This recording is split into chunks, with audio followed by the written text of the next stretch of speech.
Et avant de retrouver Gérard Holst au volant dans quelques minutes, on découvre un petit nouveau dans le peloton du Legends Cars. Après des débuts en karting, Florian Degers dispute au Mans son deuxième meeting au volant de ses petites autos. Il nous livre ses impressions. L'idée, c'était de passer l'étape supérieure et de voir un petit peu le milieu de l'automobile et qu'est-ce qu'il en était. Et cette voiture, c'est une formule très sympa, c'est relativement abordable et surtout l'ambiance, le dynamisme, l'univers, voilà, il y a vraiment un bon état d'esprit sur cette formule. Voilà, c'est la raison pour laquelle je suis en train de construire mon budget pour l'année prochaine et pour re-signer quelques courses supplémentaires en 2017.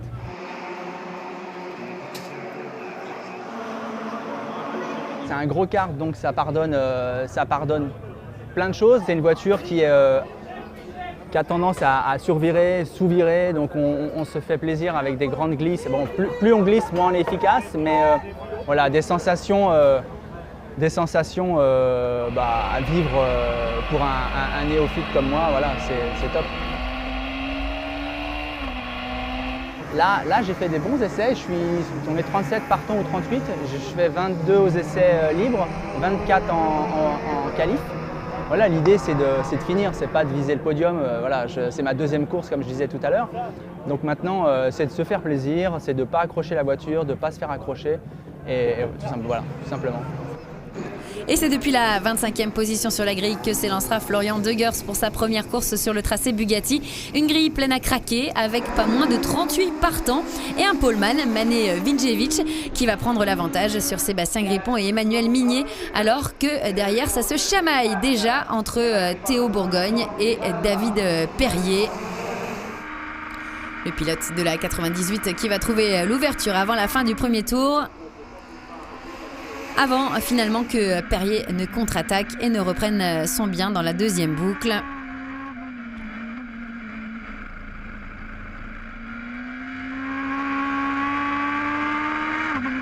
Et si devant Vinjevic et Grippon poursuivent leur cavalier seul, la bagarre pour la troisième place va s'intensifier dans les dernières minutes de course.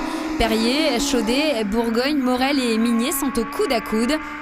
Et c'est finalement Fred Morel qui aura le dernier mot à 2 tours de l'arrivée. Après avoir dépassé ici Bourgogne, il s'en prend à Bruno Chaudet. Il s'empare de la troisième place et ira même jusqu'à menacer Grippon et Vinjevic, le vainqueur de cette manche, dans les derniers mètres.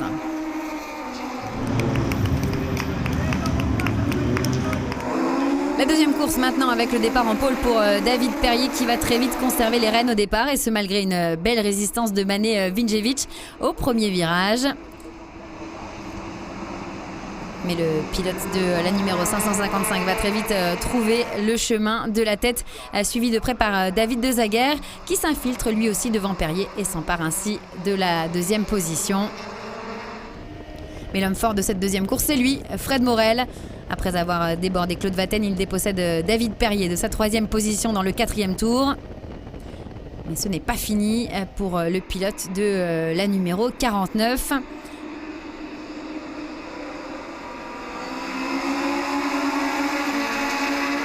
Installé aux premières loges de la bagarre entre Mane Vinjevic et David Dezaguer pour la tête, Fred Morel va profiter de cette situation pour tenter une attaque payante sur le pilote de la numéro 555 dans le 7e tour.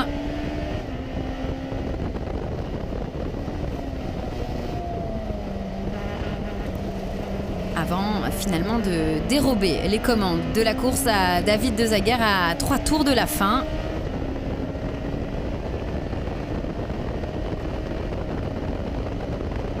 Fred Morel l'emporte donc finalement haut la main après une course parfaitement maîtrisée.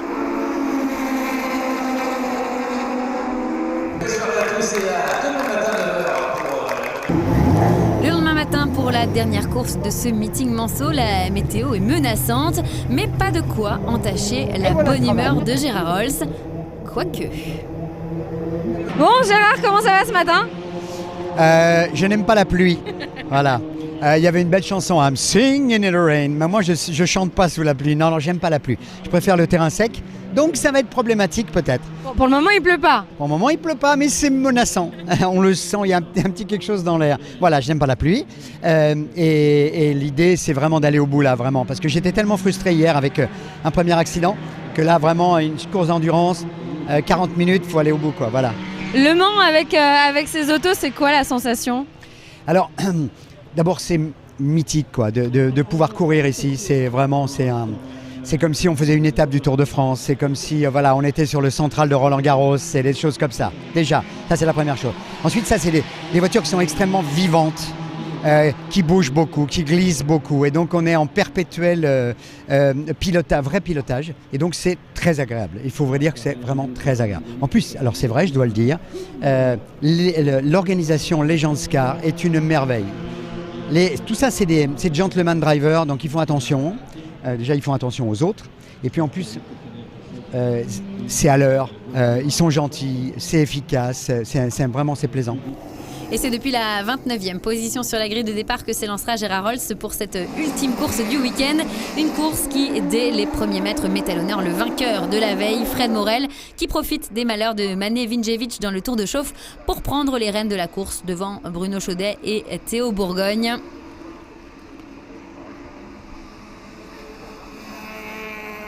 Et c'est un Fred Morel taille patron qui va se creuser une solide avance dans les premiers tours de cette course, alors que derrière, rien n'est joué. En revanche, entre Chaudet et Bourgogne pour les accessites,